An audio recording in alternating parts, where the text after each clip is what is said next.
All right, thank you for joining us. We're just going to allow the attendees to filter into our room. If you can give us a few moments, we're going to wait for those numbers to slow down a bit.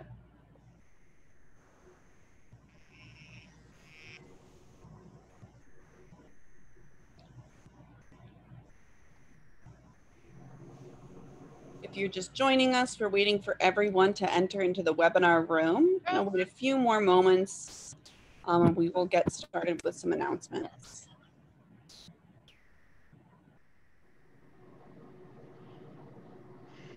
All right, it looks like we've slowed down a bit, so I am going to start. Hello and welcome. My name is Amelia. I'm a staff member of the New York State chapter of NASW, and I'd like to thank everyone for joining us this afternoon for another panel with our Veterans Mental Health Training Initiative. I am just going to go over our CEs, how you're going to receive your CEs, and make sure that you follow the process in order to do so. And then I'm going to hand it over to our facilitator and our panelists, for whom we are very grateful that they are going to be sharing their experiences and stories with us today. So for CEs and for engaging with one another during this presentation, we want to encourage everyone to use the chat box. If you have questions, if you want to make a comment, or you want to engage with people around what's being said, we really want this to be engaging as possible. So please do write into the chat box if you want to talk with one another, provide some feedback. You can also use the questions box if there are some specific questions that you want to ask any of our panelists. In regards to CEs, everyone who attends this program, you must attend it in its entirety. So you must stay for the entire program in order to get your CE today. You will receive an email with a link to an evaluation to the email that you registered with after this program. You must complete and submit that evaluation by this upcoming Monday. And I do not have that date written down for myself. I apologize. This upcoming Monday is coming too quickly. It is I'm so sorry, this is embarrassing, the 23rd. So please complete your evaluation by this upcoming Monday, the 23rd. You will receive your CE certificate as a PDF in an email to the email that you registered with within 10 days of this presentation. So my name is Amelia. If you have any questions about CEs, about NASW in general, feel free to send me a chat and I'd be happy to help you and explain that for you. So I'm going to be quiet now, and I'm happy to be able to turn it over to our facilitator, Anissa, as well as our panelists for the presentation today. So thank you very much.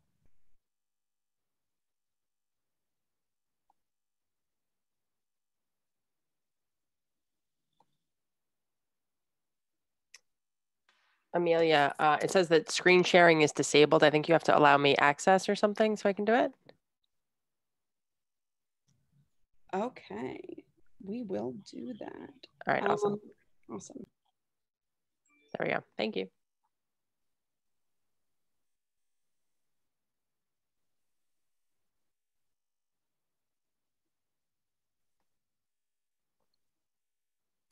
All right, hello everyone. Amelia, can you just confirm you could hear me and see the screen? Yes, I can. Awesome. Were you going to say something? Is that okay? Oh yes, both. Okay. Yes to both. Sorry. Awesome. Thank you. All right. So thank you all for joining us. Anyway, we have a pretty large group of people attending this presentation today. We're very happy to see that. It's an important, significant topic that isn't discussed enough. So we're happy to have such a large group. And of course, to have this amazing group of panelists who have given their time to share their own personal experiences and kind of give like a different perspective in terms of minority experiences in the military, active duty and post-service, what their experiences have been. So I think that's the most valuable part of the presentation. I'm going to start it out just introductory with a little bit of education. I have a few slides.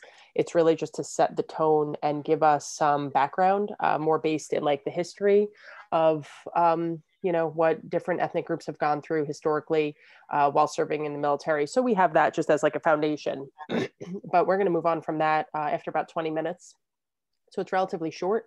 And then I'm going to introduce the panelists and pose a few questions to them regarding this topic and give them time to talk about those things, and then also open it up for those who are attending to ask them questions as well. So if you have any questions for the panelists, as Amelia had said, please familiarize yourself with the chat box. I will have that open throughout the presentation. I'm just altering my screen now so I can see it. Okay. So if you have questions for them, please, we do try to get to people's questions as we go. You don't have to save them all till the end. As I bring up questions and they discuss different things, you might have things that come up as well. So just type them in there, and I'll, in between each panel question, I'll take a look and see if I can pose a few of your questions to the group as well. So my name is Anise Leonardo. I've been in the field of veteran services for over a decade, about 13 years now, mostly treating things like trauma, addiction, mental health, anxiety, depression, and worked with wide array of veterans. It's been an honor to do this work, and NASW has asked me to moderate this just based on my experience with veterans. But as you see, I am not a minority myself, and I am not a veteran myself. I'm a civilian. So really, I'm going to give you guys the education part, and I really want to set the stage for these panelists to do most of the talking today, because they're the ones who are going to really have more valuable things to say than me, to be honest. So let me get started so we could get through this, and then we'll turn it over to hear from them. All right, so first of all, I just want to look at the profile of who's currently serving in the military. A lot of people will ask that question, like, what percentage of the military do we see in terms of ethnicity? So I do have a few graphs that I pulled. Let's see. So you guys can see this broken down, not only by ethnic background, but also by gender. So just take a moment, I want to just give everyone a chance to look at these stats here, and you'll see that each one varies in terms of like the percentage. You see, the highest percentage in terms of minorities, you'll see African-American and Spanish. And then, if you look at it, you'll see that there are more women from that background as well than men. And there are, women online today. So they kind of have that double, being a female vet is difficult, and then also being a minority. So they're going to speak from that lens. But, it's no secret that the military is male dominated, and it's dominated by, Caucasian, right? So we see that on here. So something that comes up a lot, and, in the research, I did some research before presenting on this topic. Obviously, I had to learn more about it. And this idea of like systemic racism came up, where it's not overt. It's not necessarily something that they condone, right? The US military does not condone racism or discrimination, but does it happen? Is it something that happens? Just like in the civilian sector, yes, right? It's something that we see. There's a few components of it that are different than what we might be familiar with as civilians. So I highlight some of those throughout this as well. Some of the slides in the end actually show you the difference specifically between how you might see that in a civilian workplace versus the military. So the military promotes itself, right, as equal treatment, and its egalitarian system focused on merit and achievement. And right now, really, we're looking more, and they're examining more what these themes look like, and if they exist, and what they can do about it. So total ethnic minorities represent 43% of the military. And that's broken down, all of them together, right? So let's look at a few more specifics. So there were a couple of like studies and polls that were done that I just want to share with all of you. So this was done by Military Times. I think there's 3 different studies I'm going to share with you guys today. So they asked a group if they witnessed any white nationalism or racism in the military, right? So minority service members, 53% said yes, and 46% said no. And white service members, 30% said yes, and 69% said no. So the numbers are still high. Obviously, they were seen and experienced more by minorities because they were the ones that were directly influenced by these things. But the witnessing of this alone, when research studies are done, it shows that a lot of people are seeing this in the military. When we talk about military culture in general, cohesion is super important. right? So as I was looking this up, it was saying, yes, you know, things like discrimination exist, unfortunately. And in the military specifically, there's two things: social cohesion and task cohesion, right? So social cohesion means basically a unit getting along socially and personally. And that's important because they have each other's backs, and it's a high stress, high pressure, high demand job. Task cohesion is basically having a shared mission, which is also something really strong in the military, right? So you're seeing both of these components of service: task cohesion and social cohesion. So if you put that alongside this idea of, you know, things like gender bias, things like discrimination that kind of splits people and segregates people, you know, specifically in the military, it's why it's such a significant issue to talk about, and why the military has actually looked at it as like, okay, this is something we need to address, because cohesion is so important and ingrained in the culture. So let's look at what racial bias is, because like I said, it's not that, you know, I'm not doing this presentation telling you guys that the military is racist, right? That's not what we're saying today, but there's this implicit racism that can occur in any setting. And from, you know, stories that I've heard and some of the research I've done, it's more of this kind of subtle idea of being looked over because you might be a certain race, being passed over, being maybe treated a little bit differently, but it's not necessarily this overt action that occurs. So that's what racial bias is, right? It's implicit. It's these assumptions that people have that they don't necessarily even align with their beliefs. So if you ask someone, like, do you have these beliefs against, you know, a certain ethnicity, they might say no, but still act in a discriminatory way in certain instances, right? So sometimes it's like even subconscious, or it's more of like an underlying thing that can occur. And that's why we have to be really careful with it, because that's dangerous. You know, that's something that can be happening without really people's knowledge. People generally tend to hold these biases in favor of their own group, but research shows that you can even have a bias against people within your own culture as well. And, you know, what's hopeful is that these views are malleable. They can be trained, they can be taught, right? So things like cultural diversity and sensitivity, you know, people can learn how to undo some of these assumptions that they might have. So for those that don't know what a microaggression is, this came up when, you know, I spoke to the panelists before putting this together, obviously, and some of them brought up this idea of a microaggression. So I just wanted to put the definition out there in case it comes up during the second part today. So again, it could be indirect, subtle, unintentional discrimination against members of a marginalized group, a statement, action, or incident regarding this. So it can be, you know, something that happens, something that is said. So just to highlight what we're talking about and the subtlety of it, right? There's a lot of information in terms of like high ranking officers. And if you take, you know, a lineup of high ranking officers, you'll see maybe one who is an ethnic minority. So there's numbers in here that kind of outline some of that. Only 2 of the nation's 41 4-star generals and admirals are people of color. Let's say the Navy has no African-American 4-star admirals. The Marine Corps has never had an African-American officer promoted to a 4-star rank. And there's an Oval Office photo, which I actually have later in the slide, that kind of shows this so we can have a visual, just to give perspective in terms of, you know, this does exist. All right, we're about halfway done with this part, but I did pull some information in terms of like the history, because right now we're saying that there's no overt racism or discrimination, right? It's something that might occur in more subtle ways. But if we look at the history, it actually, you know, in our country, it's rooted in things that were more direct and more clearly established. So if we look at World War I, right? So many African-American soldiers were eager to join and to serve. And they were assigned menial roles, things that were not considered as important. And this was based in fears and prejudices.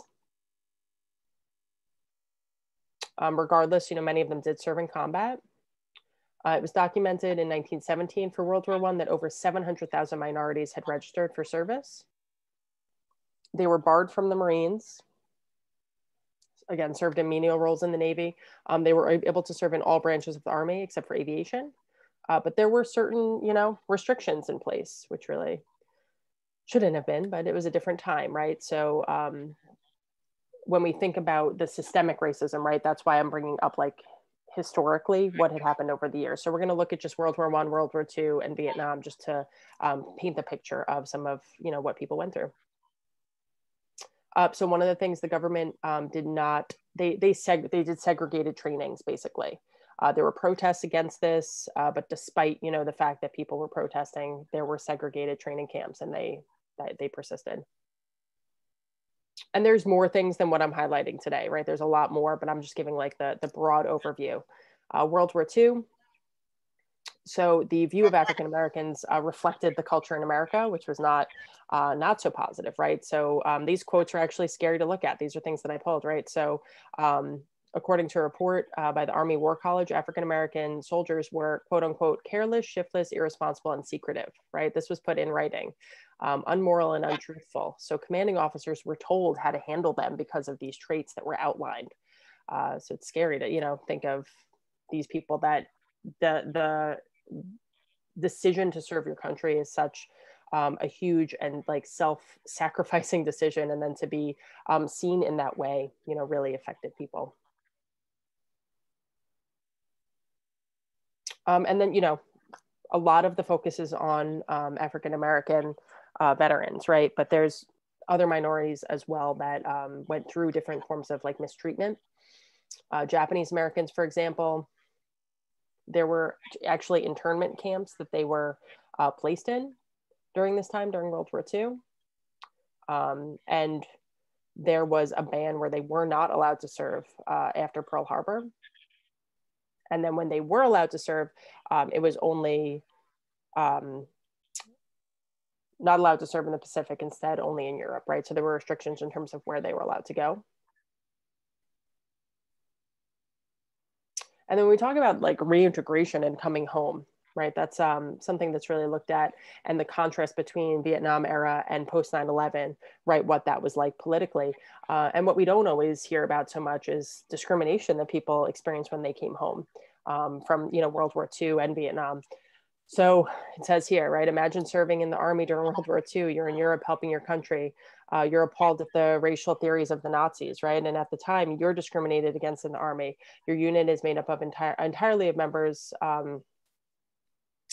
of your own race. You're kept segregated. You and your family are discriminated against in the United States when you come home from fighting, right? And making these sacrifices. So that effect on members that then would come home and get discriminated against in terms of their homecoming and their transitions and the difficulties that they were facing. And think about how, that still exists today, where somebody might have that type of experience and fight for their country and put themselves out there, and then come home and be slapped in the face with something like that. It's, we're talking about history, but these things still happen, right? These things still do exist. Access to benefits was something that there were barriers to as well. There were, in terms of there were other benefits as well that had barriers, but the GI Bill, let's just talk about that for a second. It used to be structured in a way that actually cut off many African-American veterans from accessing it. And if it wasn't formally done, it was done in ways where like they were intimidated against accessing their benefits, right? There were a lot of barriers put in place.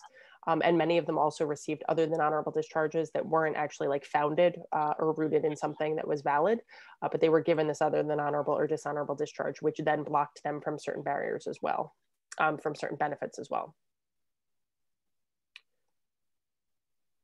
All right, so let's talk about Vietnam era, and then we're going to fast forward. All right. So this was the first war where troops were fully integrated. So those segregation trainings and units that I talked about in Vietnam, they were integrated, right? So this was supposed to be like a huge shift. And, the shifts have slowly occurred over time. But there were still incidents that occurred during that time period as well. For example, post-traumatic stress, which really wasn't like documented that well during that time anyway. There was a much higher rate in minorities, according to the study that was done. over twice as likely than Caucasian veterans to develop things like post-traumatic stress. And that was, possibly based on experiences that they had overseas, but also on their reintegration experience coming home, ability to reintegrate with family, with their community, to find work and to feel successful, productive, purposeful.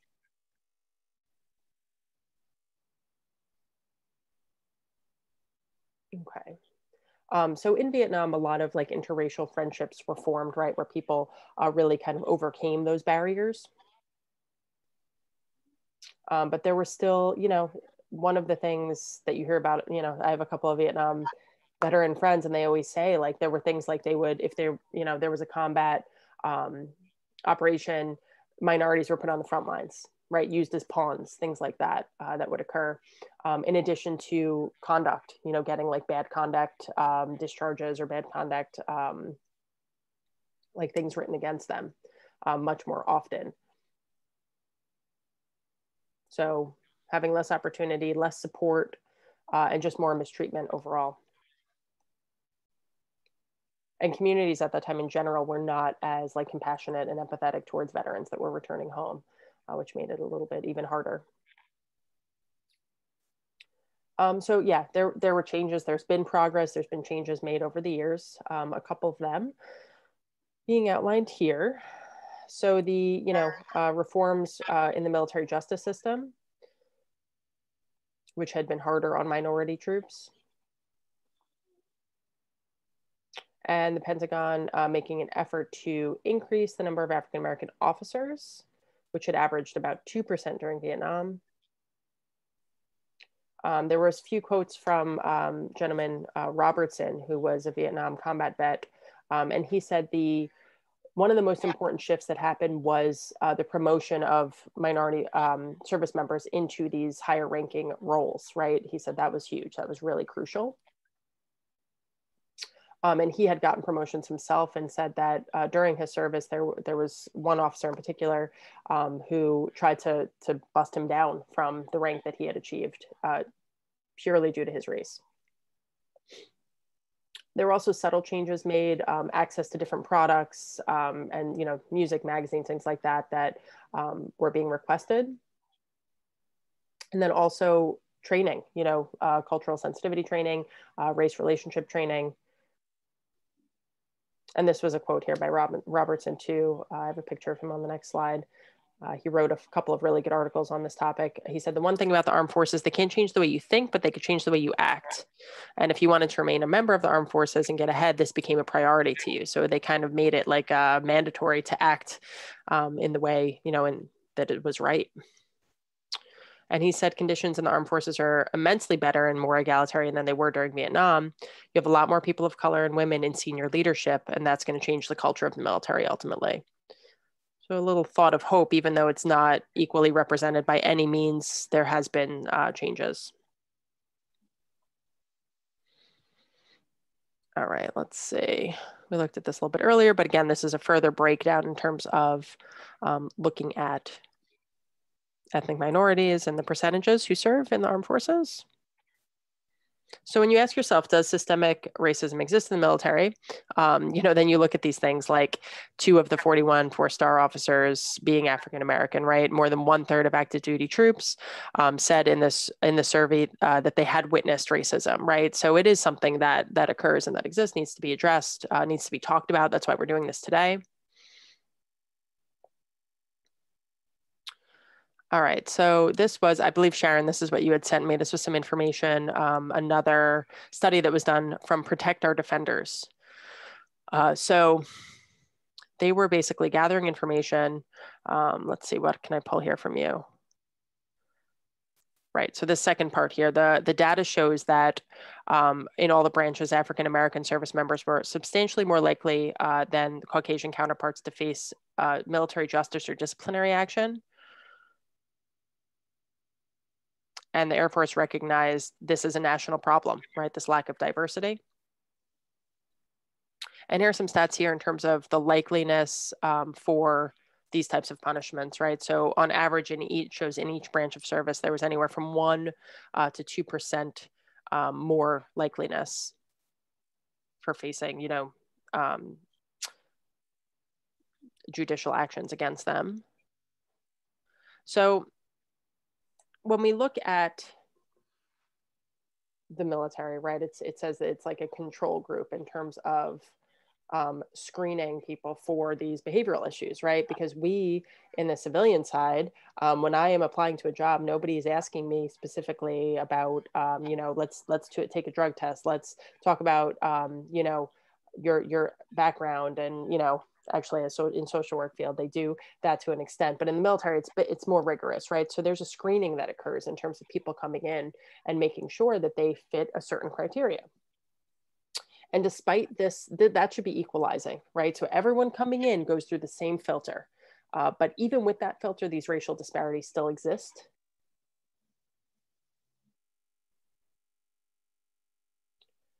It's something that leadership has been aware of.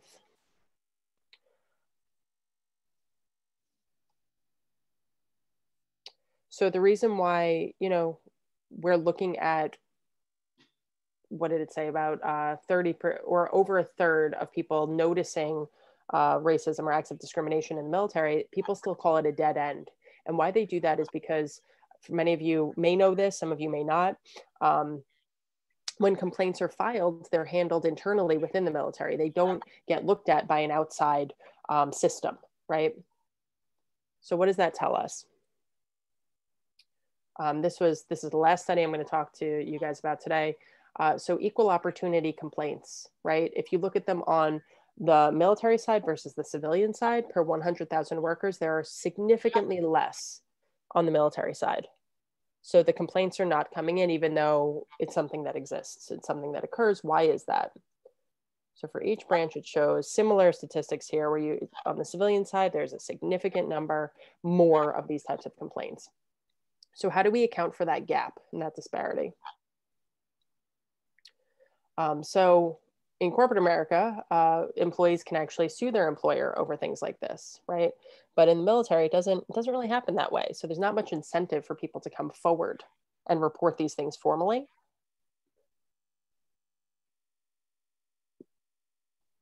In fact, there's even the risk in some cases where somebody can actually be like punished or looked over, or you know, looked down on for coming forward in this way. And for many, it's not worth that risk. They just keep their head down and keep going.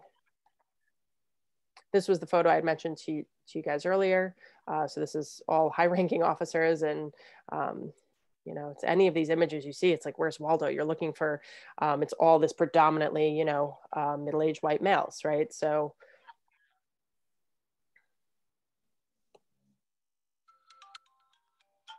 all right, so last example here, Gary Jackson was actually discharged from the Marine Corps, is actively trying to fight that, and said that discrimination cut his career short, and that he was transferred, and, you know, had these comments made against him. And this was rolled into this Protect Our Defenders survey. If you guys are, you know, anyone online is interested in learning more, Protect Our Defenders has done some really good research and articles about this topic in particular.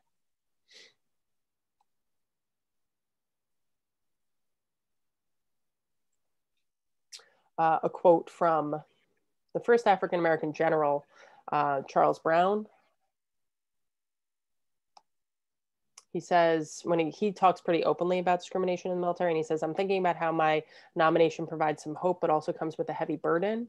I can't fix centuries of racism in our country, nor can I fix decades of discrimination that may have impacted members of our Air Force, right? So we're looking at all of this history and all of this context building up to where we're at today. So, you know, it feels like an upward battle for some people, no less an important one, but even those who are on the inside and fighting for equal opportunity and equal treatment, they're like, you know, I'm going against years and decades of unequal treatment.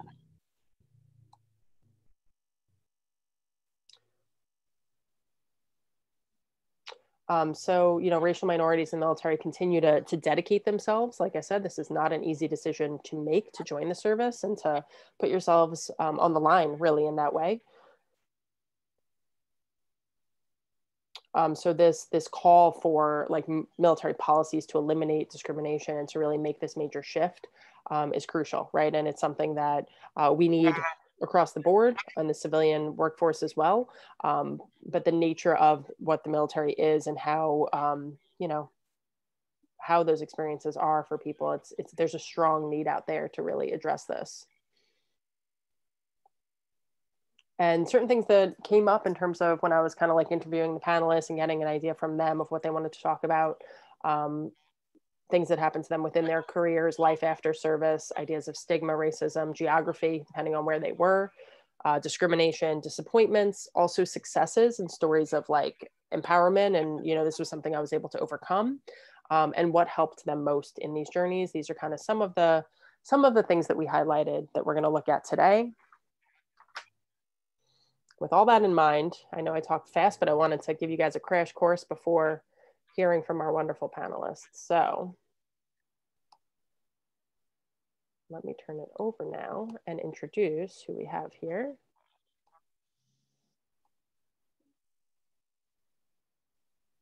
All right. So we have, is everyone here? I thought we had, should be 5 of them. Why can I only see 4? Oh, there we go. Perfect. Okay. So we have Vinicia DeRusse, Brent Russell. Yeah, just wave when I say your name so I can see you. Bobby Myers, Jeff Mcqueen, and the wonderful Sharon Bailey. So these folks have agreed to participate today, to answer some questions that I'm going to pose to them, and then also any questions that the attendees have as we go along. So the first one that I would like to put out there in terms of anyone can answer it, anyone that's comfortable, just jump on in. Were you ever made to feel differently about the way that you looked while you were in the service? And if so, how? And Jimmy, if you guys, wait, who just jumped in? Sharon, hey, before you talk for the first time, just tell us who you are, what branch you were in, and a little bit about yourself so the attendees can also just learn who you are. Okay. I'm Major Sharon Bailey, U.S. Air Force, retired.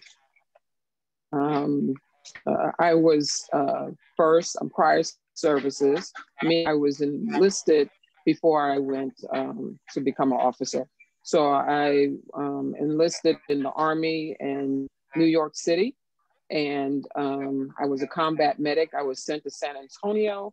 I got my training in San Antonio, and then I stayed my entire time of service in San Antonio. And this was in the 80s.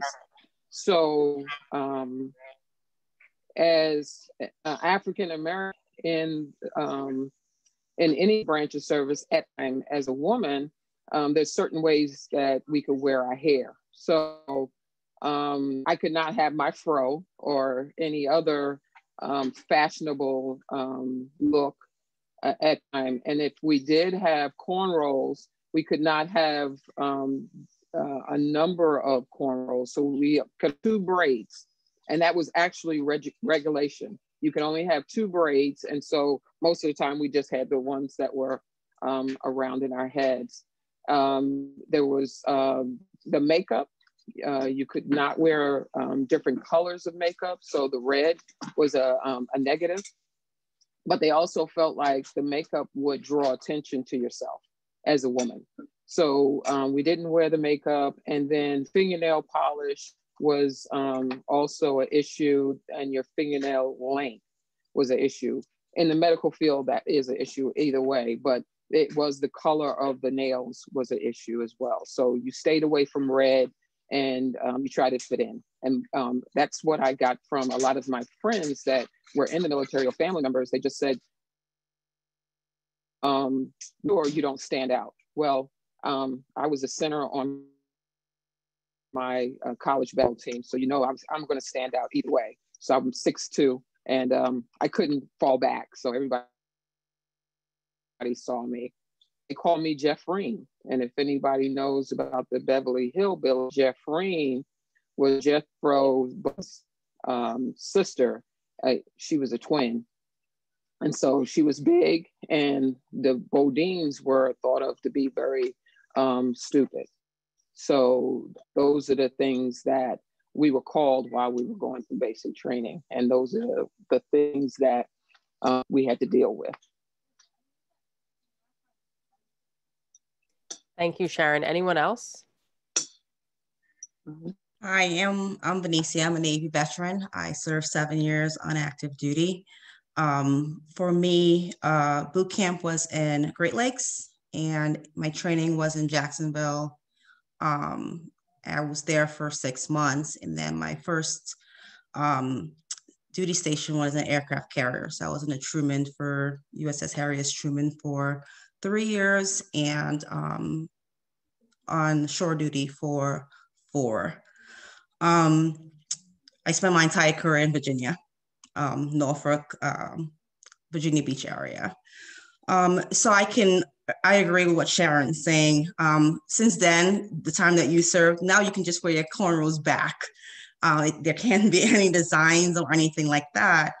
And you can also have micro braids, which it can't be anything faddish. It has to be simple all the way back. The nails and all those other things, it cannot be anything that will draw attention to you. So what you stated is, it's entirely true. The regulations state that that's how it has to be. And for African-American women, it's very challenging because I feel like sometimes we are targeted because of those things. So I remember walking through the ship one day, and I heard someone like screaming at me, and it was because I had micro braids, and I think it was up in a bun, and she definitely like targeted me the entire way. So I just feel like sometimes the attention was brought to African Americans because, you know, we wore our hair differently.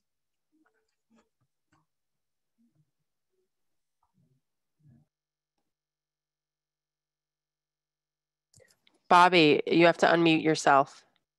Just hit Bobby. Yeah, there you go. Yeah, I would like to add three things. Wait, First, Bobby, introduce yourself first. I'm sorry, my name is Bobby.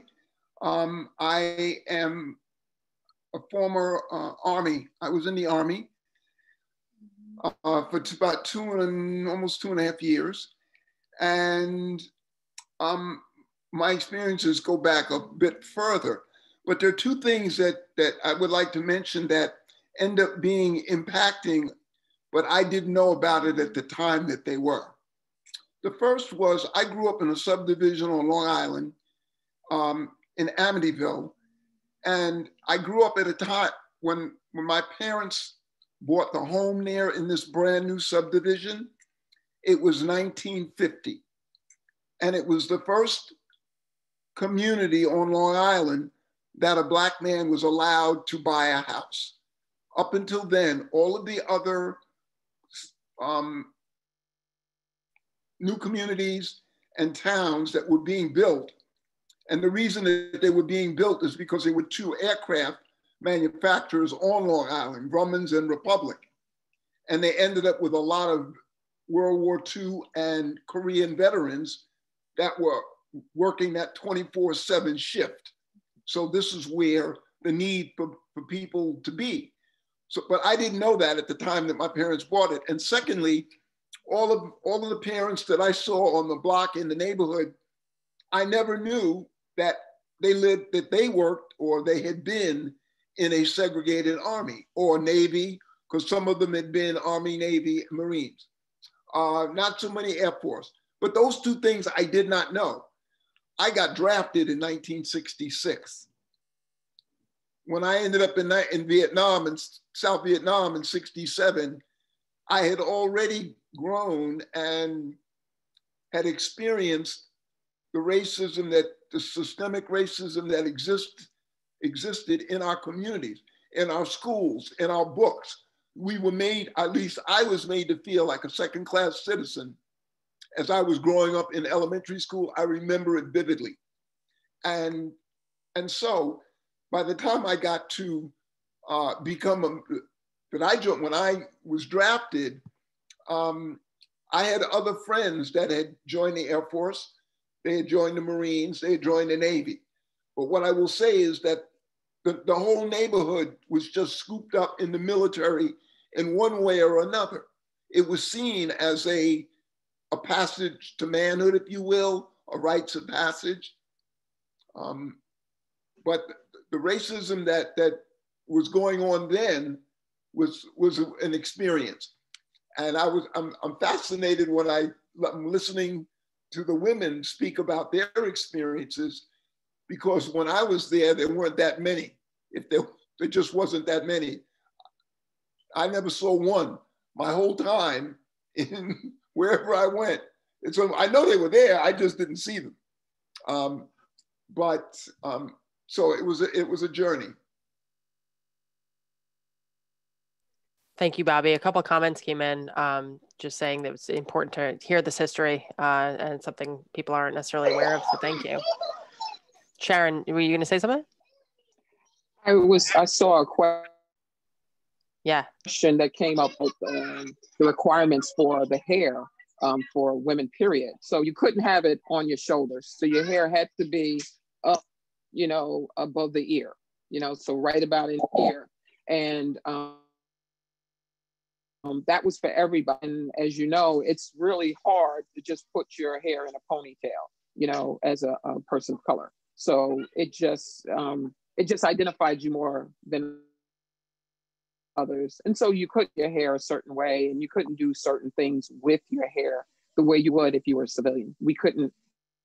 And anybody knows a friend who's African-American, we change our hair just like we change our shirts. So that wasn't going to happen in the military. And so this is probably the longest my hair has been since I've been in the military, over 30 years. And so that's pretty much, I made that happen because I'm like, you know what? I made it short, very short when I was in, so I can put my cap on and take it, not look like it's disheveled and I have to comb it all the time. So there were those kinds of things to be presentable. How do I do this? There's always a lot of thinking that was going on as to be able to present myself. And then when I went from enlisted to officer, it was even more of how you presented yourself and what did you look like. I find it, my name is Jeff Mcqueen. I'm a 6-year Army veteran. I got a lot of identification from you ladies because I grew up in South Bronx.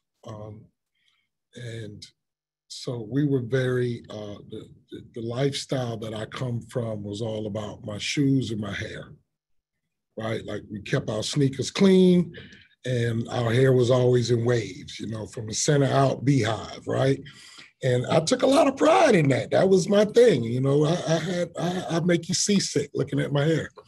And I remember, Bobby really brought it home for me because I remember in the projects that I grew up in, there wasn't a lot of choices. Either you excelled in sports,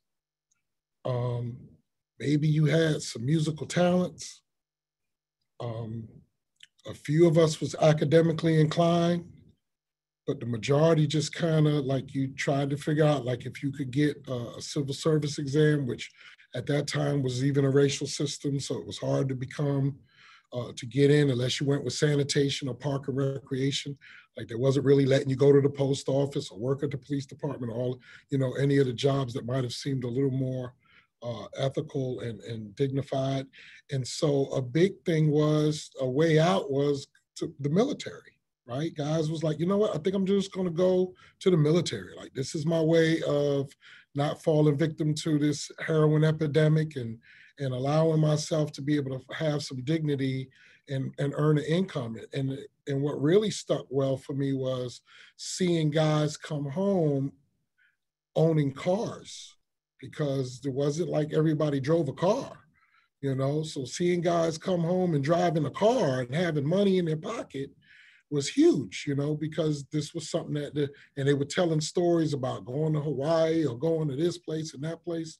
And so it seemed like the best thing to be able to do at that time, even though I was one of those who was academically inclined, right? Like I knew And I should tell you, I was also big in sports. I was ranked the #2 point guard in the state, but my mother knew I wasn't going to play basketball. She knew it.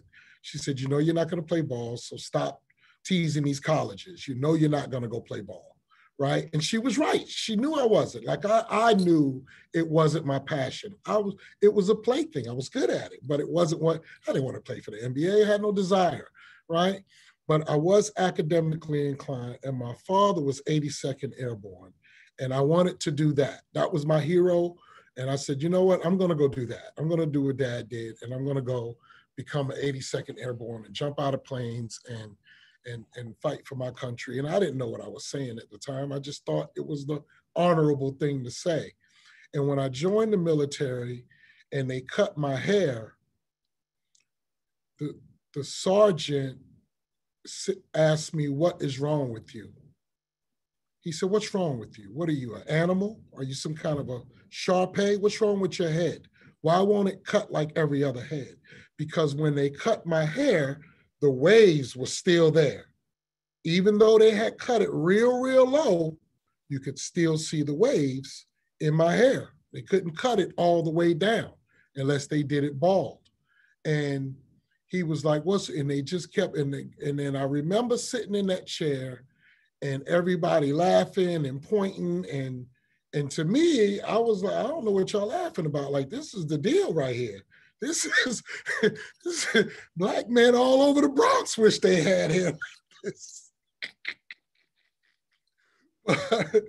But for me, in the moment, it felt very degrading, and it felt, and I wondered, you know, was this going to be the thing? And I literally went through a good portion of boot camp being called Shar-Pei.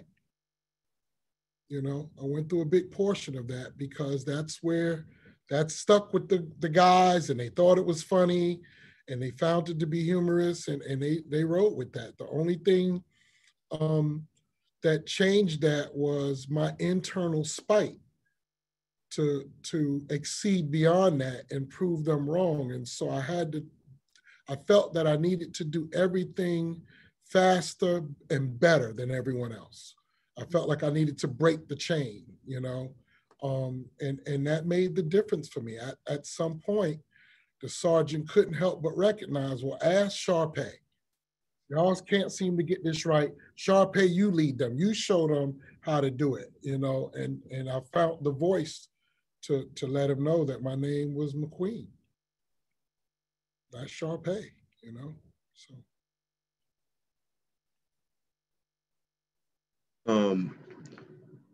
My name is Brent Russell, and I'm an Army veteran.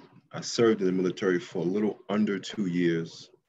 And the reason why I joined the military was kind of fell in line with a lot of African Americans who have joined the military. And it was because I needed to step up. Because the community that I was living in, there was not much opportunity for me. I didn't have many role models in my neighborhood, including my father. And there were some things that were going on that I wanted to get away from, right? And then on top of that, I felt like, and I knew that if I were to join the military and serve my country, that I would feel good about myself. And then on top of that, there's that education piece where I will go in, I get some training, and perhaps I could continue to move on once I get out, and you know, add some more education onto that, and you know, get a career and be able to support myself. And that's exactly what I did. Like Bobby, I had experienced racism before I entered the military. I knew what it looked like. I knew what it felt like. It was ugly for me. It was uncomfortable for me. And I made it through boot camp, and I didn't feel any racism. All I felt was camaraderie. All I felt was like I was a part of a team, and I felt a great sense of community and a great sense of accomplishment because we did it. And I think there were a few people in my in my troop that got sent home, but for the most part, we all did it. And then I went to advanced individual training, and at my AIT station, which was in Fort Gordon, Georgia, you know, I joined in 90 and I got out in 92. And President George Bush, #1, ordered an airstrike. And, you know, Scud missiles were flying, and everything changed. The whole atmosphere changed, right? And so I'm ready to go. Like, you know, like, yeah, let's go. I'm ready to serve my country. I'm ready to fight. And I blew my knee out while we were training. And I ended up getting a swollen knee and having to sit on the sidelines for a day or two with ice on it until my knee kind of felt good enough, right? You notice I said kind of felt good enough to run, right? And to train again. And I was told, you know, get back in, you know, get back in line and let's go train. Get up, let's go do our push-ups and let's go do our running. And I did that. And, you know, as soon as I was done, my knee was this big again, you know, and we went through that a couple of times. And I went to sick call, you know, gave me a day or two, and then I was told to get up again and let's go do this again. And, you know, and it was at that point where I began to feel uncomfortable. It was at that point where I began to feel afraid. And it was at that point where I felt like, you know, like it's not going away and nobody really cares. And I reached out to my family. My family got involved. My grandmother, who was a titan in our family, got in contact with a congressman, and the congressman, you know, made some phone calls, blah, blah, blah. And the next thing I know, I was, you know, being looked for. They were looking for me to take me to the hospital to do some surgery on my knee. And that's what happened. And, you know, and the moment I went into the hospital, things were never the same. I ended, and I don't feel like I was treated the same as well. And I ended up being put in a medical hold unit at Fort Dix, New Jersey, where I stayed, I think probably about maybe 6 or 7 months. And literally it felt like about 3 years.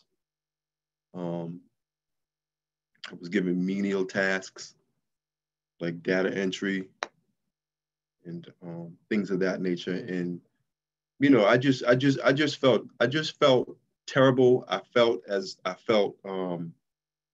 though the military slighted me. I felt as though I was not treated well or fairly. And I felt as though, honestly, that the military didn't give a crap about me. And that really hurt my feelings. And so, you know, so we talked a little bit about overt racism and about racism being like really clear. You know what I'm saying? But I know what it felt like. I know what it felt like to me. You know what I mean? And I did not feel like I was treated fairly. You know, and so I left the military with an honorable medical discharge. And what I've learned from that is, one, how important it is for me. What was bred inside of me in the military was that it's important for me to be a part of something, to be a part of a team. And what I've learned is that I'm still serving, because that's all I really wanted when I joined the military. I was part of it. So I realized that I'm still serving today in my job function and in my job description, alongside of individuals like Jeff, and alongside of individuals like Sharon and Venetia and Anissa. You know, I know the work that you do. We've worked on different projects, and you've opened different doors for me. And so working alongside with you, I still feel that camaraderie, and I still feel that sense of togetherness and accomplishment.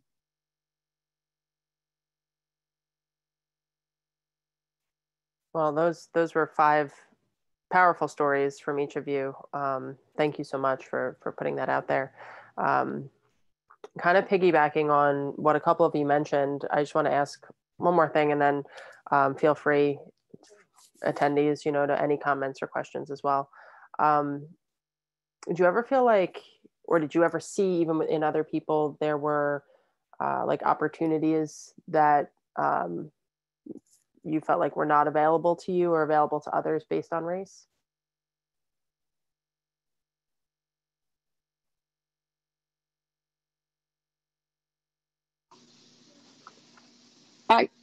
I really think for myself, I got a lot of opportunities, and I was able to go in and join the military as enlisted, be a combat medic, went into the Air Force,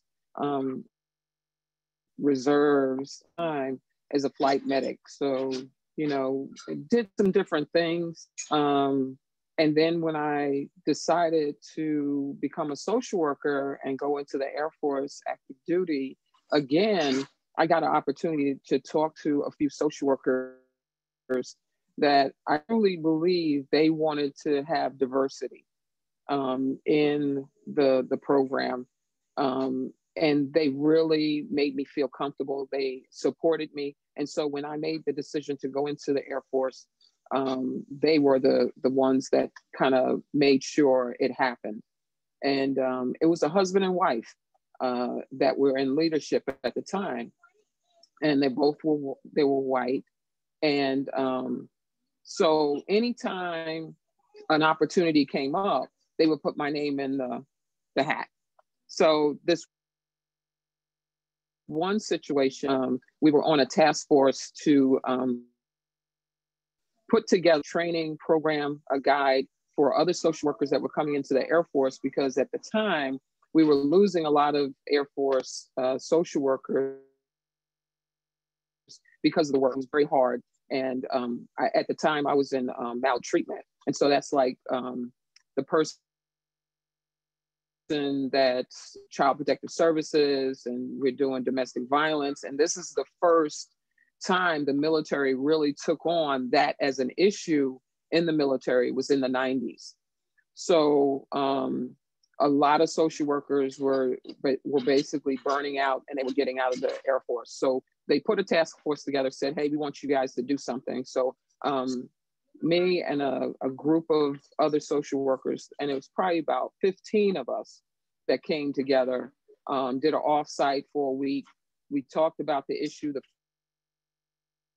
first day, and I threw out a question or I made a suggestion, I was ignored, and somebody else could say it a totally different way, same thing, and it was accepted. It was like it was the first time they ever heard it, and it was the best thing since sliced bread.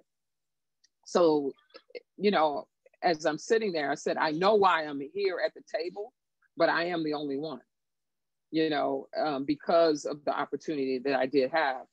And so the second day came along, I'm still asking questions, I'm still making suggestions. And I was approached by the leader and the co-leader of the group. And they told me I was a distraction and that I was disrupting the group progress, and that a few people came to them with that mess. So I'm like, okay, so I'm taking it in, and we're at a hotel. So I went to my room, cried, prayed, what do I do? So I decided to go back to the group, because I'm thinking group work and social work, right? I'm going to go back to the group, put it to them, and let them know how I feel. So I told the group, it came to my awareness that I'm a distraction, and that people have been complaining about my participation in the group. And I said, I am going to opt out of the group because I believe the outcome of this group is too important. I've had enough that I see from one year to the next disappear. So I believe in the group. I believe in what we're doing. So I'm opting out.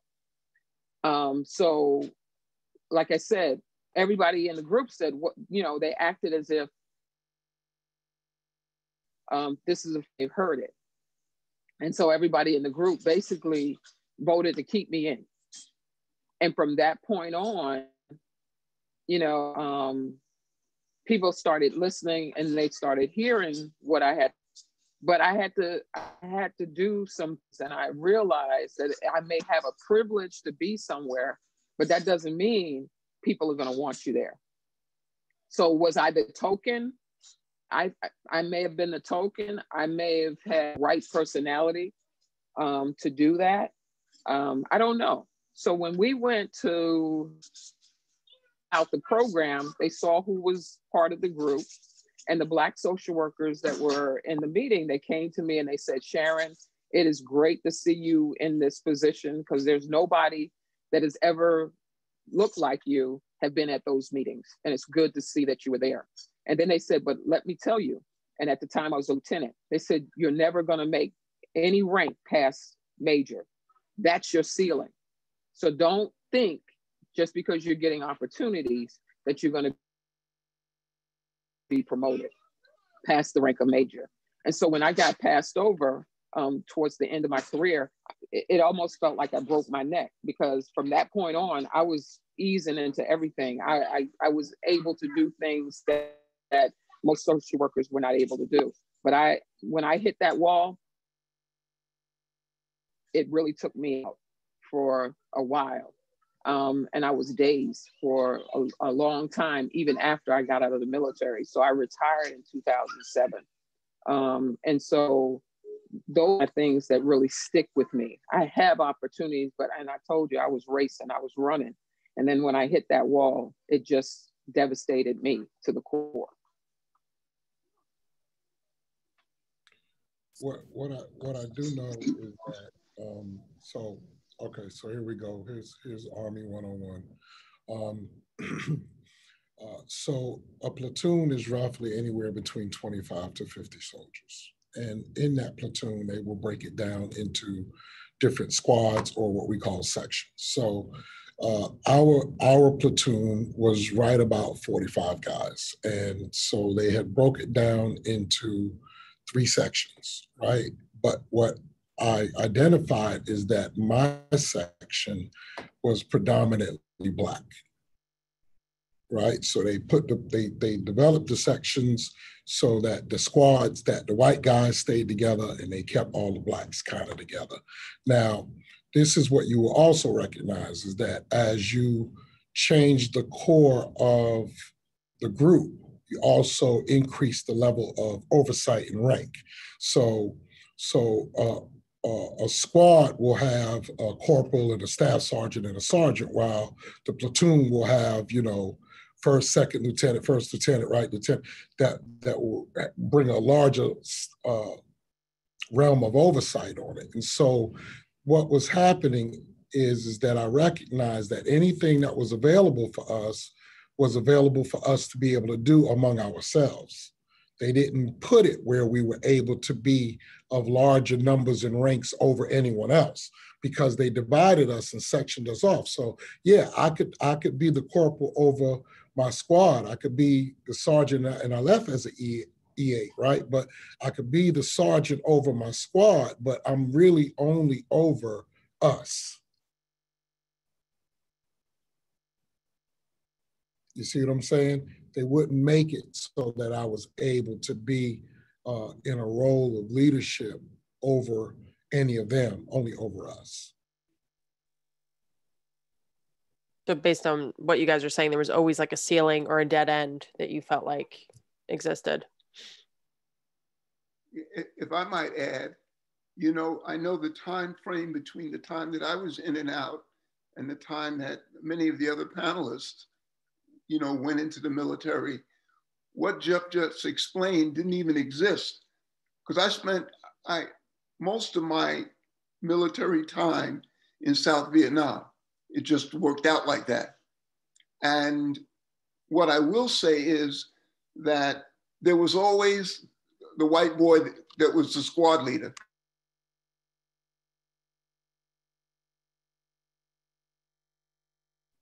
Bobby, you went on mute. At no point, usually there was the squad leader was white. It had not yet risen to the point where you had African Americans leading in positions of authority. Another thing that's most important that I remember is a lot of the overt racism did not occur in a lot of instances in South Vietnam. And the reason is because everyone knew that you could die and nobody would know for sure how you died, which is to say, if you gave me grief in a non-combative area, if we ended up in a combative area, nobody's gonna know whether I fragged you or whether you got fragged by the enemy or whether I shot you with my own M16. They weren't doing forensics on most of the bodies of our deceased soldiers. So there was a clear understanding that there was a degree of equality that existed simply by virtue of our skill set. The other thing that I found fascinating is the Vietnamese, they treated us we were number one. It was the first time in my life that I'd ever been picked over a white person for anything, or I was looked at as being better than or equal to, or the top of the line. It was a unique, different feeling coming from the United States, where subtly we were always left to believe that we knew our place. We had to stay in our place. Well, when we got there, our place changed. And I will also go on to say that certain things with the military changed afterwards. Prior to Vietnam, and I'm not, this is speculation, but prior to Vietnam, they were clean. You could go into the army. The army used to clean up whatever the dredge of society. If you were a problem and they could get you in the military, it was the army. You know, very rare. You wouldn't sign up to go in the Air Force or the Navy or the Marines, but you could go into the army and you could go in and you could get your high school diploma and you could go on and either get a skill or you could go on and get college using the GI Bill later. Well, what also came out of the Vietnam era is there were over 500,000 of us in Vietnam in February of 1968. And what came of that is you ended up with a lot of individuals back here in the United States who no longer had they didn't have the same rights that everybody else did. You couldn't go here, you couldn't do this. You ended up with a whole cadre of individuals who could be armed and were very proficient in ordnance. Well, since then, between then and now, the military now, they're just not picking up anybody to get put in the military now. You can't be the dredge of society any longer. You have to be qualified. You have to be usually educated. You must pass an entrance exam to get into the different branches of the military today, especially the Army. So these are changes that they had to make, that they no longer wanted what ended up happening, the development of the Black Panther Party. And what came of it ended up being a lot of ex-Vietnam veterans who are now as lethal as the police that had been killing them then, and they're still doing it today. But that's a civilian issue. The point I'm making is the government shifted, and also the military, the amount of active duty soldiers that were in the military has shrunk considerably.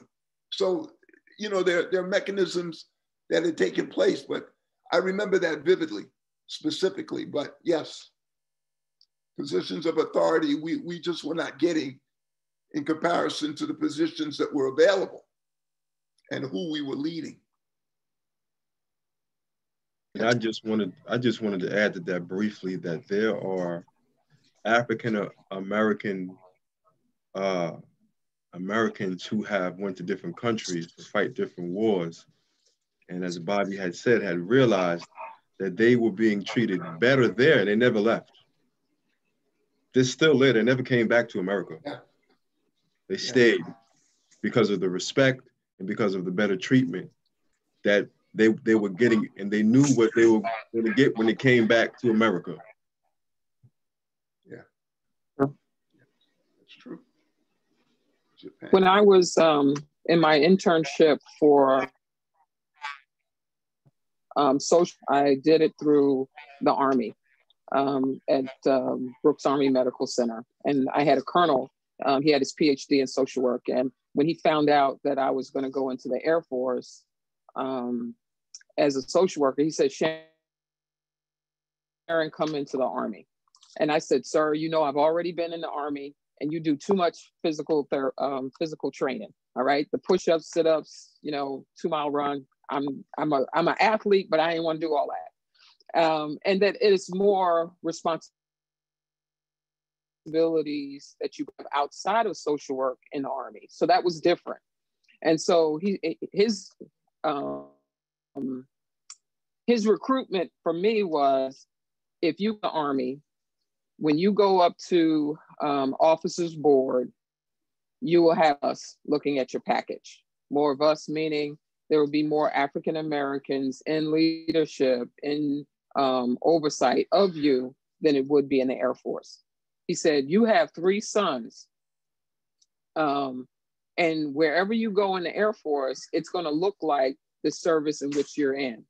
You come to the Army, the air bases that we go look more like us. And I have to tell you, he was right when it came to the demographics. As you know, like I said, in '84, I went to San Antonio. And when I was in San Antonio for the 3 years, it was a great place. I loved the weather. It was awesome. So we decided to buy a house, right? So '87, I get out of the Army.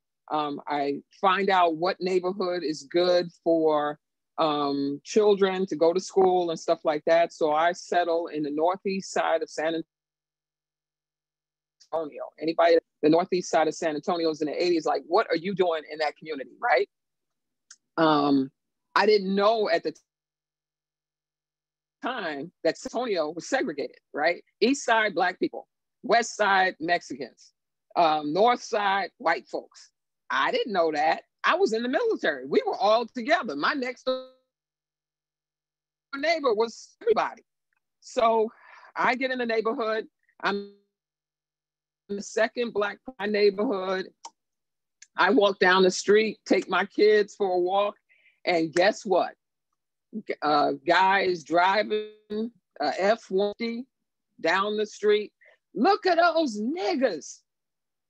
And my husband is 6'9". He used to play basketball. So they would pull up to us in the grocery store and say, hey, are you one of the Spurs? And he says, no, I'm not a Spur. So eventually I had to get him a shirt that says basketball and I'm 6'9", because those are the 2 questions everybody asked him.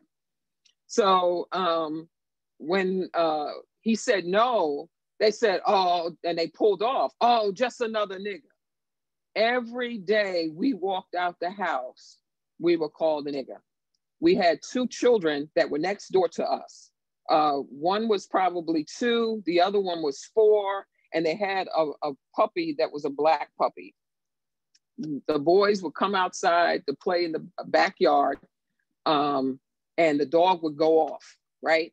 So I overheard the conversation between my sons and these 2 children. And the little boy that was in the backyard, he says, my dog doesn't like niggas. My son, who's 40 years old now, he's Marcus Garvey right now because of his experience going into the elementary school right there in San Antonio. And most of his early years were in San Antonio and Fort Worth, Texas. And so that impacted their growth and development. But when they were on the base, they felt safe. Their friends were all around the country from every ethnic group you can imagine. You speak French, you speak Japanese. They got to have experiences, and what they've realized now that they've grown up and now that they come back to the New York area is that they don't fit in. As African-American males, they've had privilege, but they also have had these microaggressions, and they don't know where to they don't have a place. They don't have a hometown. Like I can go back to Queens and I can go back to the high school. My oldest son, he can't go back to his high school because it was on Okinawa, Japan, not because it's far away, but he doesn't have access to the base. That was his hometown. That's what they call their home, their sandlot. Well, Japan. They could run around and enjoy everything and not have to worry about anything because the neighbors all military and we took care of our children. It was different when they were first being brought up. Thank you, Sharon. It's so important for people to hear these stories that you're telling, and it's something that we're not all, privy to. So thank you for educating us on what you've been through. It's, in terms of, there's a lot of people on the line that work with veterans and that work with people. And one question came in that I just want to address and kind of expand it a little bit. So someone asked, do we tell African-American young men and women to join the military or not? So, based on what you've all been through in terms of your experience in the military and then homecoming and reintegration and all of that, is it something that you feel you would recommend?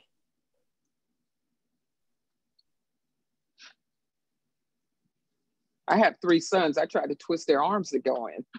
So none of them wanted to do it based on what they saw me go through and what they went through themselves. But as children of the military, they're recruited first. And that's why they can't find that, they can't land because they've experienced so much, they've seen so much, they've gotten the education, they've gotten it exposed to places and things that they never would have been exposed to had we stayed in the inner city. And I would that it is a good place to go, but you need to know what the limitations are. You need to know what you're going into. When I went into the Air Force, I was aware of what I was getting myself into. How to conduct myself by other African Americans that had been in the military. So I think mentoring is important. I think you need to know what you're dealing with, even as a woman, because I had a checklist. Why is this happening? Is it because I'm Black? Is it because I'm a woman? Is it because, my height? Is it because of my rank? I had a whole list, why is this happening right now? But you have to be able to deal with it and go in believing you can take something away. That, like, they can't take away my experiences. They can't take away the things that I was exposed to and how I've grown as a person. Because I think if I didn't grow, I would an angry old woman right now. I would be bitter, and I'm not, because I had benefits to it too. I had the camaraderie that was about. I had the love of sisters in the military that I never have had. Well, I'm an only child anyway, so I wouldn't have had siblings. So that's what that group of people. This is my tribe. So I wouldn't have had that. The places I've been, the countries I've been involved with, the social work that I've done. So I think it can take us places that I couldn't get in the civilian sector, and it's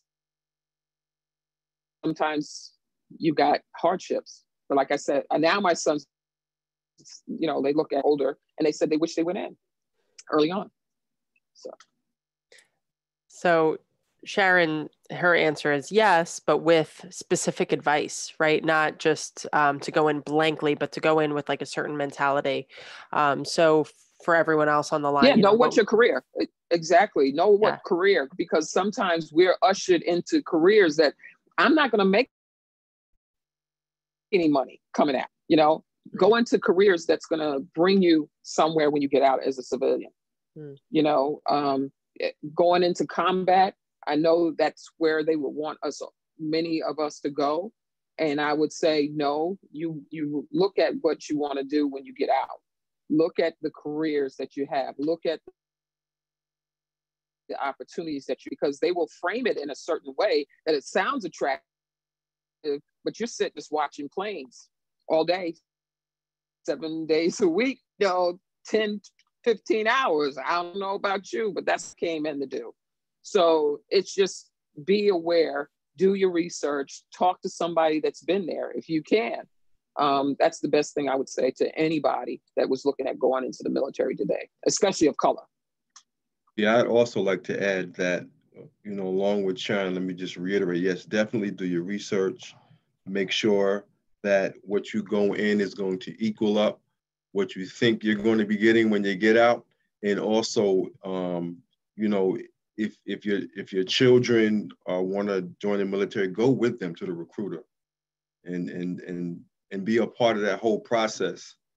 And I would even say, you know, so you can get some things in writing, you know what I mean? Because a recruiter may say one thing and it may end up being something different. And I'm saying that because that's my experience. My recruiter lied to me. So with that being said, I wish I had my father or my mother to go with me as a young man. Wish I didn't, you know, it partly is my fault because I didn't give him a chance. I didn't even tell anybody. I just came home and said, I'm in the Army now. I'm gonna be leaving in 2 months. So, but if I had my father there, things may have gone a little bit differently. You know what I mean? Have my mom there, just as a mature adult, things may have gone. So it's good to be a part of that process as well. I'll just add to both Sharon and Brent. I just don't want the audience to think that the military is all bad. It's not. We're just talking about our experiences, and our experiences are not all bad. There are a lot of good that came out in the military as well. But for African-American individuals who are wanting to join the military, I think it's important not to rush to get in there. Because I know for me, I was so distressed with the situation that I was in that I was just ready to get in, and I didn't do the research that was needed. And also, I didn't really know much about the military because nobody that I really knew was in the military. So I had no resources to pull from. So I would recommend just doing some research. We have access to the internet now, so you can research. There are sometimes blogs and blurbs that you can read, but I would definitely suggest just doing as much research as you possibly can if you're thinking about joining the military. Yeah, so my answer is yes. Let me say that.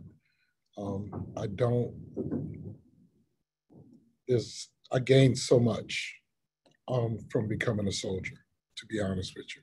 It changed my work ethic and my insight. And I am definitely the type of person that will not enter a room unless I'm clear about what I'm in the room for, right? And so that's important to touch upon that. Know who you are. I told my son, because my son's very big into computers, and I said, you know, it's funny that you mentioned computers because I think you should know that the military had computers before any household. You know, I think that you should know that the cutting edge of technology, our government will get it long before any other human being will get it, right? Who you think is going to pay for that scientist's work to come out with what they're going to come out with? Because the military wants to know how they're going to use it for their own benefit. And so I said, any job that we do in civilian life, the military has that position. Anything you could possibly think of wanting to do in the civilian world, the military does it, right? There is park and recreation, there's sanitation, there's mailman, there's air cooks, there's like everything. There's everything because it has to function as a unit. And in order to be able to do so, it has to create all of those positions that the unit would need to survive, you know? And so it's there. I think one of the things that you should think about is, one, they pay you to travel and see the world.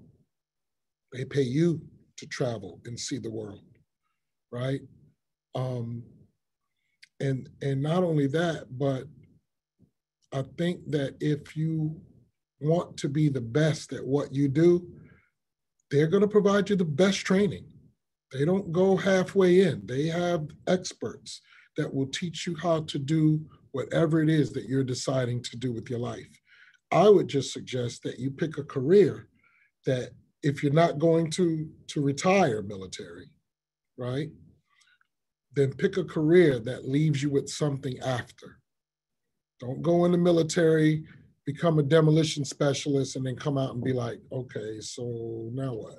Because there ain't a whole lot of demolition jobs out here, right? Like there's not a whole lot of jobs out here for demolition specialists or mercenaries, right? So you might want to go in and be part of this whole war dynamic and become a killer, so to speak, but there's not no work out here for that. So you just want to be mindful about what you're going in for and allow it to be the experience that it was meant to be, right? It's meant to be an experience that could be life-changing. And it did. It changed my life. It did. They did that. I can't say that it didn't do that. It did do that. Do I wish I was smarter when I went in? Yes, I do. Do I wish I had the ability to change some things around that now I know better? Yep, probably would have changed some things around.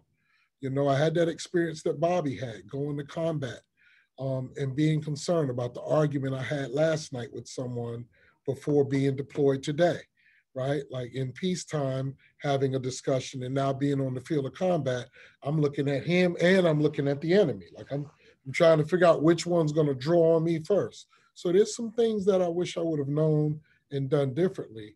But at the end of the day, I'm very glad that I became a soldier for this country. At the end of the day, yes.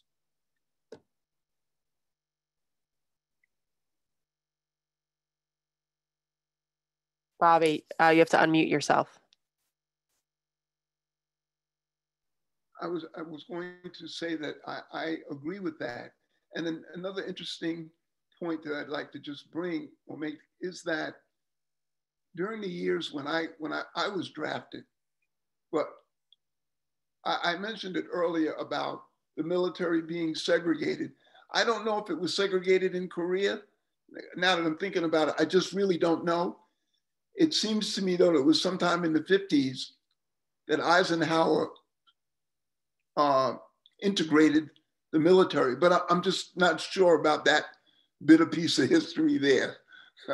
But the more important part of it is that the military had always been seen as a vehicle for an individual to better himself if he was not able to do that with what was available for him at the time in civilian life. No one ever spoke poorly.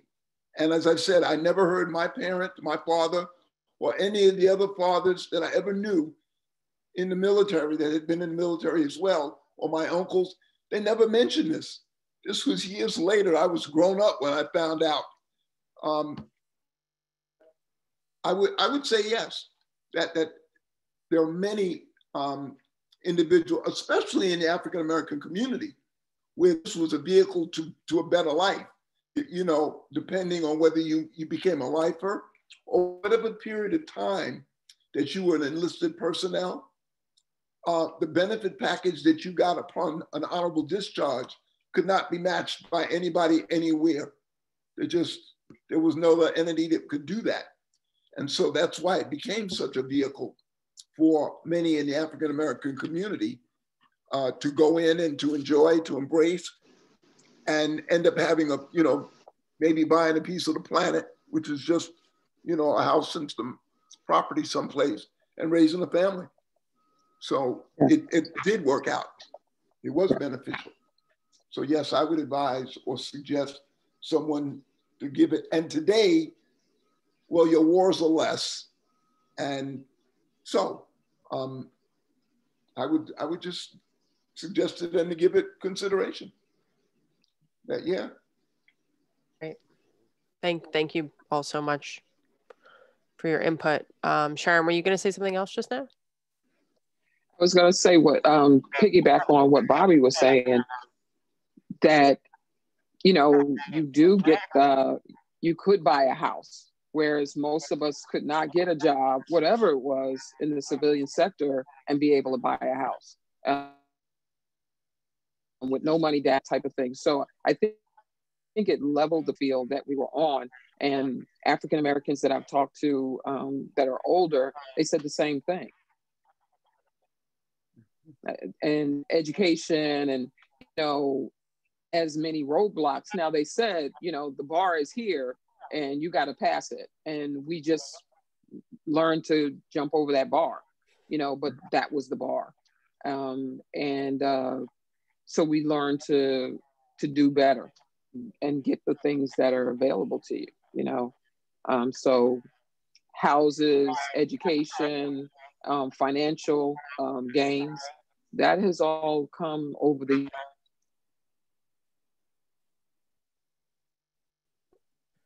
So I just want to read a couple of the comments that came in, and then I have one more question that I want to pose to the group based on everything that you're talking about today. So someone had said, I can only imagine how hard it must have been for minorities in the military to become officers or be higher up in the ranks.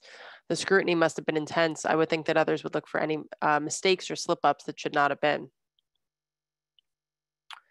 Let's see, there was another one. Amanda, who was on the last panel, female veterans, said, all of your experiences are so valuable. Thank you for sharing them. Sharon, the insight into how service in the military affected your family because of racial identity is so important and impactful. Someone said, thank you all for your service to our country, which continues to fail BIPOC folks. And thank you for sharing your experiences with us. It's truly an honor. I feel incredibly lucky to share this space with you 5 panelists.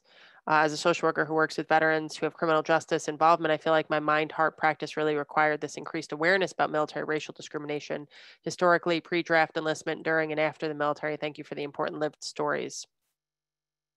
So Kimberly, thank you for saying that. It actually ties into the question that I want to pose to the group. And a few of you referenced this idea of like overcoming some obstacles, right? Or just going in with the mindset, like, I'm going to prove myself, you know. Jeff said earlier, like, I'm going to make my name known, right? Like that feeling of like, yeah, I'm going to overcome all these assumptions you might have and, you know, stand out. So me personally, if you know, I've worked with veterans for a long time, and I try not to have assumptions because everyone is so different. Every veteran is so different, right? So if someone walks into my office and they happen to be an ethnic minority, gender minority, you know, female, anything that fits into that classification, I always just tell myself, this person might have been through additional struggles separate from how difficult service is. They might have experienced like pushback or other obstacles that came up just based on who they are, their identity, right, as a person, based on their gender or their race or where they're from. So I always just have that in the back of my mind. So I'm wondering, because, you know, people like me out there, therapists working with veterans, that's who's on the line today. That's who's listening to all of you. So if you were to give them one piece of advice, like, hey, you have a minority veteran walk into your office, right? What's something that you would tell them just so they can best treat and serve that patient?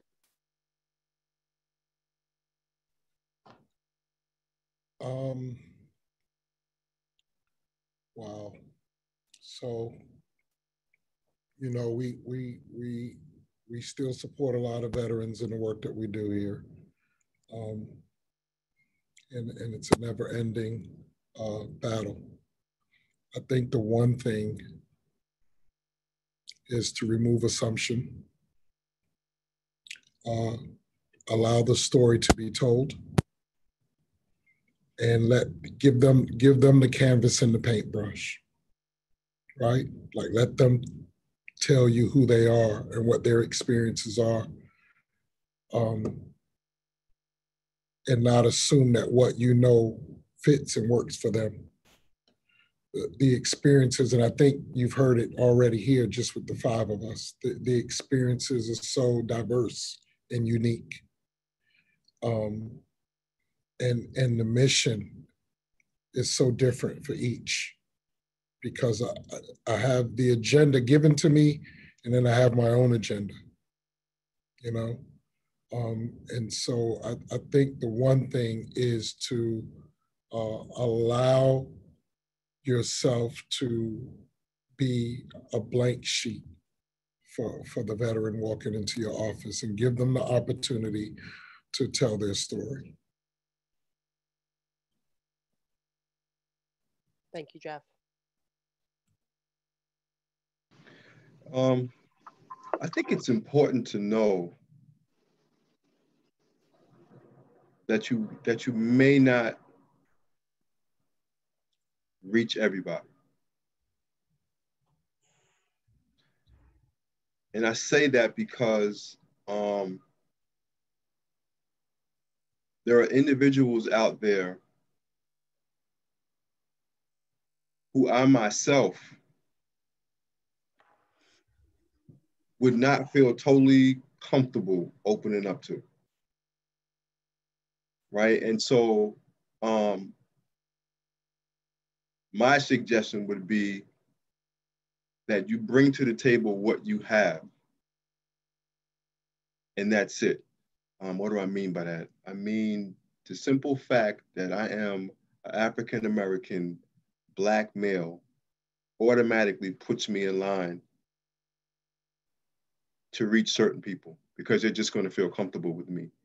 And it automatically puts me in line to not reach certain individuals. And I guess it's an age-old lesson, you know, just be yourself and don't grasp to be more than that. And if you are going to grasp to be more than that, then do it in trainings like this where you can get some education, where you can get some experience, so that when you do sit in the office with someone, you have the training. And part of that is you know, kind of like what Jeff said.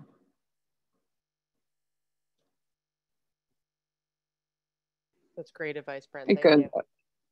Yeah, and Brent, I think the other thing that's important is to understand that this, their branch of service that they served, that they went in, and was their identity.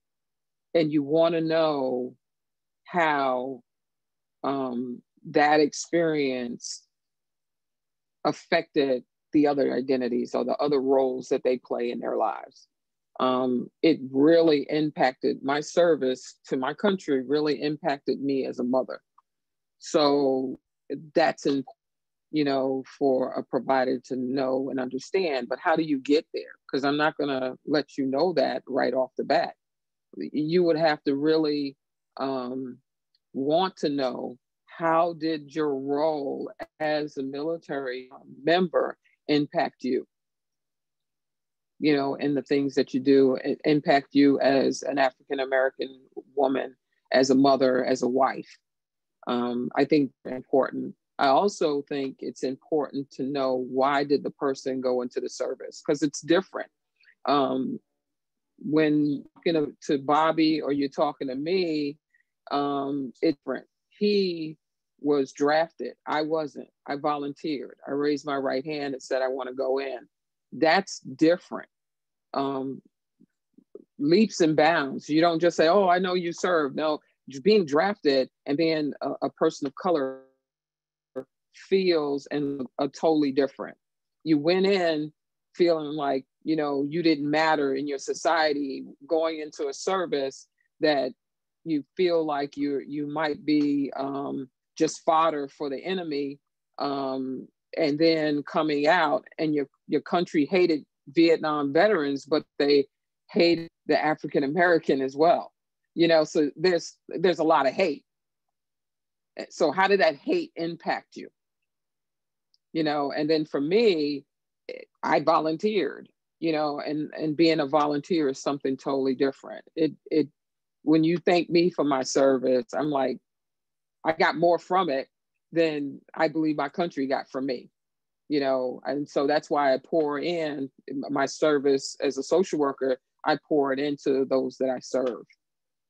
So because that's my entire career, was taking care of their family members. So that is my thing, you know, and I want them to be the best version of themselves.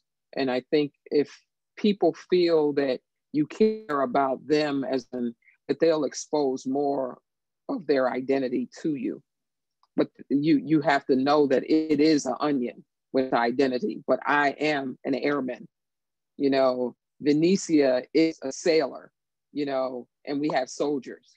And so that's who they are. In the core of their being now, that's why we were trained. they beat it out of us that you're not civilian anymore. You're a part of a team, and you can't do this and you can't do that. So it's about our identity, and you can't talk to me just about being Black and just about being from New York, this and that and any other layers. And so know that the complexity is there, and a lot of times veterans are going to be really hard to deal with, regardless of what packaging. Because they've learned to be hard. They've learned to be tough. So you're not going to get the underbelly unless I know that you value the service that I provided. I just want to add to what Sharon and Brent says. I think it's important that as a clinician, you don't push for information and just let the conversations happen organically. As well as just listening to the veteran, just allowing them to talk whenever they need to talk. Because I think that even for me working in my current place of employment, I am sometimes on the phone with veterans for like an hour at a time, just listening because they want somebody to talk to. And after that conversation, they would just say, thank you. I just want someone who would listen to me. So I think it's important to ensure that you're listening to them as they speak to you. There's one more thing I want to say, and that is that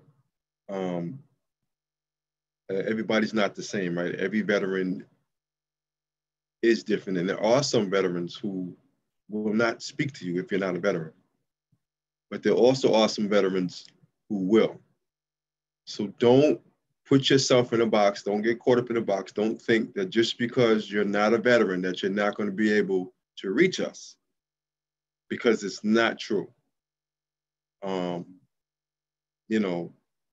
Every veteran is different. So everybody who comes into your office is different. There's no cookie cutter recipe here. And I say that through personal experience as well. There was an individual, it's a Caucasian woman who spoke to me. She's not a veteran, right? She's a civilian, and she spoke to me, and she helped kind of change the path in the work that I do. So I wanted to put that out there too. Jeff, you had a great comment you typed. You want to tell everyone that? I was trying to slide it in, but but it's important. Yeah, but it's important in the work that we do, because there was a point where I was not proud to let people know that I was a veteran. I felt wounded and broken when I came home, and I felt that I did something that wasn't good. I felt that the actions I made in combat were not healthy actions, and it wounded me, right? And so for a long time, I didn't even admit that I had served. People would ask, and I'd be like, no, not me, never did, no, know nothing about it. And I just let that part of my life fade away, and I tried to fall into being this new carved out Jeff that I was. But it's important to know, I was a good soldier. In fact, I wasn't good, I was one of the best, and I take a lot of pride in that now, and I trained hard to be who I became, and I was really good at it. And so coming home was difficult. Returning home was extremely difficult. Trying to adjust back to a civilian life was hard. Working next to other people who were not veterans and didn't have the same work ethic was like pulling teeth. It was difficult for me to learn how to adapt and adjust. And so I think that in working with veterans, understand that they're still soldiers, and it's hard adjusting to a civilian life. It's not the easy. Some may take it easy. Some may adjust without a problem. But I think for the majority of us, it's not that easy. I'm still a soldier. 20 plus years later, I'm still a soldier.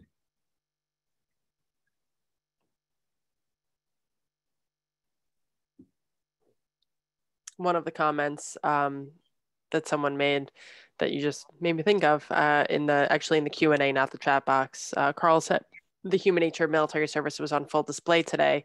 When asked about advising someone to go into the military, you all expressed what any parent who served would say: there's a universal nature to the military that overcomes a great deal. And he said, thank you to my fellow veterans and for your service. Thank you. Thank you. And someone else said, as someone who's not a veteran and not yet working as a social worker, this is all great advice about learning about the various branches and differences in the military, and also learning how important it is to meet the person where they're at and not where you want them to be. I think you guys definitely reached people today in terms of just, informing their work. So this will have a ripple effect. You're teaching everyone who's attending, and then they're treating people, right? And they're treating them differently, hopefully for the better, right? Based on what you all said and what you all taught them about today. So we really can't thank you enough. These are invaluable perspectives that you cannot get out of a textbook anywhere. So it's really priceless information. I wish I got this when I started my career, because instead I worked with veterans who were in crisis, who were telling me while they were in crisis, like, this is what we need from you, right? And I wanted to be better because they needed me, right? And instead they were like teaching me as I was treating them. So for people that are getting educated early on in your career in working with veterans, like, this is just amazing. I'm so happy to be a part of it and to work with all of you to help the community do better, because we need to. Bobby, did you have a comment? Yeah, sort of, kind of, because I was thinking, I moved to Florida in 2011, but prior to my moving here, I ended up interviewing for a job that predated the position that Brent has. Similarly, I was the first Veterans Peer Case Manager at MHA.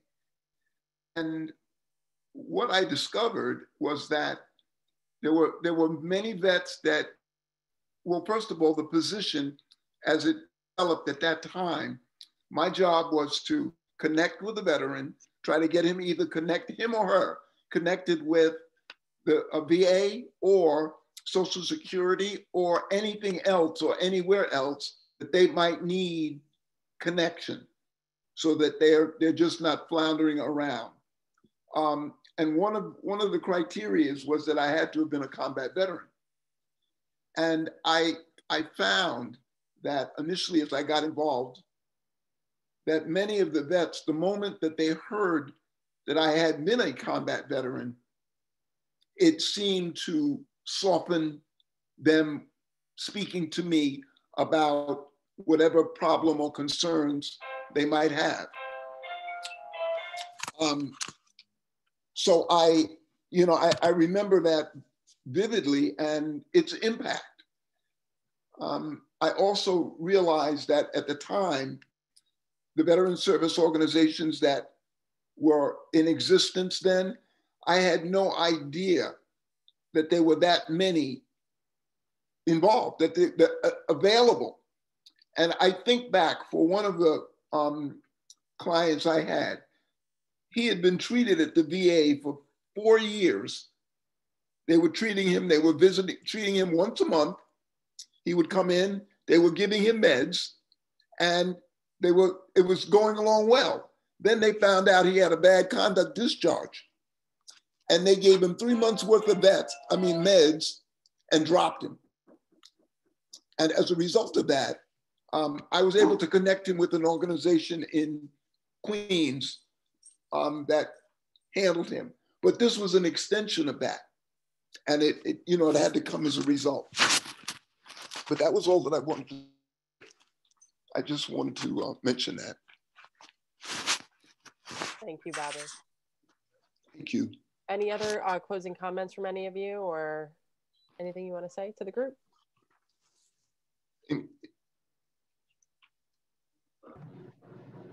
I just want to say thank you for the opportunity to be able to talk to you today, and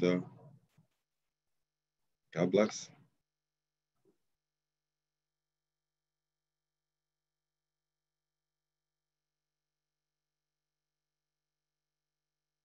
Okay, Amelia, if you want to jump on, I know there were a couple of questions just in terms of people accessing the slides and the recording from today. And if you just want to reinforce the certificate process for today. And again, thank you to the panelists. Really, I can't express enough how important your comments were today, and how I know the effect that, you know, it has on providers that are listening. 'Cause I'm a provider myself, and I'm like taking notes on everything you guys are saying. So really can't thank you enough for being part of this. Yes, and I just want to echo what Anissa said. Something that I didn't share when we started, just because I wanted to make sure we got right in, is that you know, these panels, all of our work that we do with the Veterans Mental Health Training Initiative is defined by our advisory committee, many of whom are sitting on our panel today. And all of our work is directed and it is chosen by veterans. That is very important for the work that we do. We added these panels just recently this year and doing them now monthly. And I've been involved in and around this grant for about 5 years. And I have to say that these panels, I feel, have had the most impact on my understanding of the lived experiences of military service members. And I'm so grateful that, you know, this group that's with us today, the groups that have shared in the past and to come are really coming, and it's an honor to be a part of these conversations. So I really want to thank you again. Switching over to my, you know, announcements, Amelia. I'm also going to say again that I put the survey link into the chat box. If you want to click it there now and you can't wait, you can go ahead and fill that out. It's also going to be sent to the email that you registered with right after this program ends. You must complete and submit that by this upcoming Monday, which is the 23rd. You will receive your CE certificate as a PDF attachment in an email with the email that you registered with within 10 business days. And for the recording of this presentation, I don't know if Sam might need to jump on and correct me if I'm not remembering 100% right. Sam actually commented just now back to the person requesting. She had said, email the help desk, wait a day or two for the video to upload, and then let them know that you attended this training. Awesome. Yes. So if you attended this training, we will be able to give you that recording. So please just email us. It's the same email that you get most of your reminders to email us, and I'll put it in the chat box. It's info.naswnys@socialworkers.org, and that's the best place to get us at NASW with any types of questions. But beyond that, I just want to thank our attendees for joining us, our panelists, and Anissa as well. And I hope that you guys all have a great rest of your day.